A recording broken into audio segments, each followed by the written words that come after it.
Milan Lucic gave away one of the funniest moments in the NHL this week. It's the scariest time of the year, and that means there were terribly great moments and devilishly convoluted games to catch up on the NHL last week. Here are the best and worst of the last week of October. Goal of the week.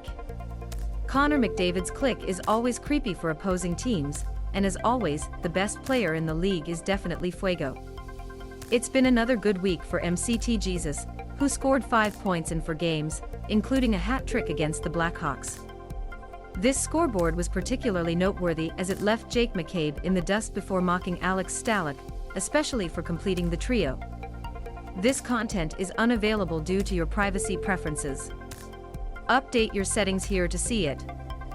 Weekly saves. Marc-Andre Fleury's erratic start put Wild in some tough spots during the first month of the season, but when Flower pulls such tricks out of her bag, you know you're in for a feast. The 37-year-old netminder stripped Alex Stalock with a stylish glove saver, and was skilled in this regard, including a slick little windmill on top. This content is unavailable due to your privacy preferences. Update your settings here to see it. Star of the Week, David Pastrnak. I don't know about you, but I don't remember the last time a player wasn't with the Edmonton Oilers was leading the league in scoring. But towards the end of October, David Pastrnak looks as scary as ever. The Bruins sniper's 9 points this week not only propelled him to the top of the league, but his goals were pretty bizarre. Look at this absolute rocket earlier this week that Ville Husso had no chance of stopping. This content is unavailable due to your privacy preferences. Update your settings here to see it. Performance of the week. Joe Pavelski may be one of the earliest players in the NHL, but it turns out that the zombied remnants of the Dallas Stars sniper are still produced at the highest level. After an 81-point season last year, it's been business as usual for one of the Stars' most consistent contributions. 8 points in 9 games by Saturday have been punctuated by his lethal performance against Montreal Canadiens last weekend, where he broke 3 pots against a Montreal team that had no chance of slowing him down. The story continues. This content is unavailable due to your privacy preferences. Update your settings here to see it. The best hands of the week. Did we mention that McDavid is not from this planet? An alien invasion is the only logical explanation for the crazy things this man does every night as he appears. I don't think I've ever seen someone dare to play the disc in the middle of the game, but when you're number 97, it should be like any other day at the office. This content is unavailable due to your privacy preferences. Update your settings here to see it. Dinner of the week. The Philadelphia Flyers, who are determined to be at the bottom this season, have come out of the roaring door with 10 points in 7 games, and are good for the heights in the Metropolitan Division. While Carter Hart's impeccable goalkeeping has been at the forefront of the Flyers' success, contributions from the head and bottom of the squad, coupled with a coach who knows how to get the most out of his players, have raised the Flyers to astonishing levels early on. Going. Travis Konechny added a nice little creative wrinkle to his game this year, as evidenced by this cheeky little pass to prepare Tony DeAngelo for the second game of the season. This content is unavailable due to your privacy preferences. Update your settings here to see it. Worst of the week. While the Canucks have won a pair of games since then, that doesn't mean the start of their season didn't come straight out of a horror movie. From internal skirmishes to calls for owner Francesco Aquilini to sell the team, things went awry very quickly for this Canucks team, hoping to take the lead in the playoffs. But perhaps the lowest moment came last week, when a fan was enough to throw his swimsuit on the ice by disapproving it. This is definitely a way to gauge the warmth of an increasingly frustrated fan base. This content is unavailable due to your privacy preferences. Update your settings here to see it. Quote of the week. Brad Marchand is back in action for the Bruins after off-season surgery on both hips, and that's remarkable in itself. On top of that, everyone's favorite mouse didn't miss a shot in Friday's first game of the season against the Blue Jackets, scoring a pair of goals and adding an assist. Truly extraordinary things. But perhaps the best part of Marchand's triumphant comeback was the quote he told the media before his debut last Thursday. Talk about putting it to work. This content is unavailable due to your privacy preferences. Update your settings here to see it. The funniest moment of the week. The interruption of servers with games on ice is nothing particularly new, but this example last Tuesday in particular was particularly funny. Listen, all I'm saying is that there are worse things you can talk about when the action is taking place. Ask Nick Castellanos. This content is unavailable due to your privacy preferences. Update your settings here to see it. Special milestone in 2.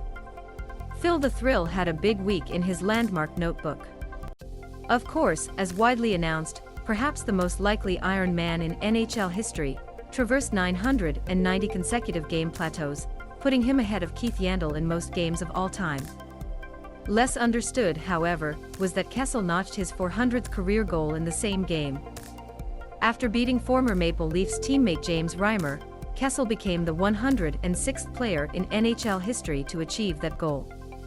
Not bad at all for a man who was once accused of making a day trip to Front and John St. to eat hot dogs.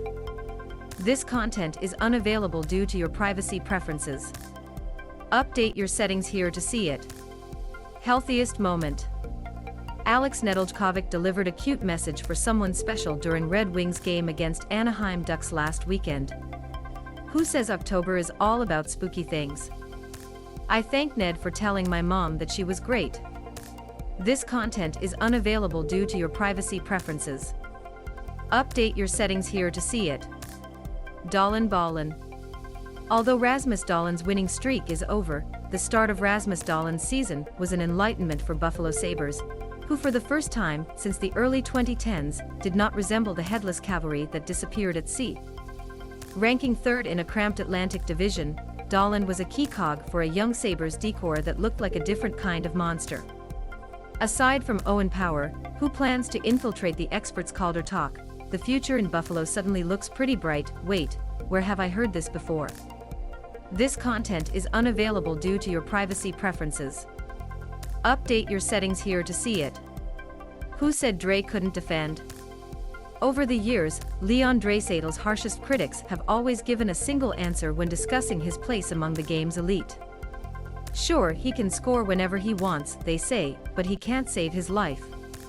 Yes, Draisaitl has struggled in the past to stifle his chances against his team, but when it comes to defending the ice at home, when a visiting fan decided to be a little extra last Monday, Draisaitl shows a pretty good feeling for that here.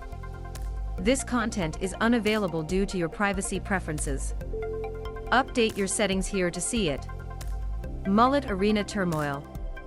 After a long 6-game journey to begin their season, the Arizona Coyotes finally had the opportunity to host a game at Mullet Arena. While the atmosphere was supposedly a lot of fun, the widely shared image of the visiting locker rooms definitely caught the attention of many people. Thankfully, this setup seems to be only temporary, but it's certainly not the arrangement NHL players are used to. This content is unavailable due to your privacy preferences. Update your settings here to see it. Stay with him. Toronto Maple Leafs equipment manager Bobby Hastings was in the limelight before he received an assist from the bench in a Mitch Marner game in 2018, but Hastings' work, which went viral last week, is something completely different. As you move from stick to rod, depending on the player who has the pad, check for its laser-like focus. Now these are some quick twitch reflexes. This content is unavailable due to your privacy preferences. Update your settings here to see it. Oh no, you don't. Milan Lucic is very different from the days when the Bruins served as a bruised, first-class brave man who could beat the best. Despite the decline in his skill set, the 34-year-old still likes to throw his weight off occasionally and can be a real bully on the ice when he needs to. For example, look at this funny scene last Saturday where the big boy sees the Hurricanes go for a change of line and decides that this is not going to happen while skating next to their desks. This content is unavailable due to your privacy preferences. Update your settings here to see it. Uptrend. No team in the NHL shoots at all cylinders like the Bruins. They look LY to start the season by winning 8 and 5 of their first 9 games in a row. The club is bragging about the best in the league plus a margin of 18, and it looks like it will only get better from here.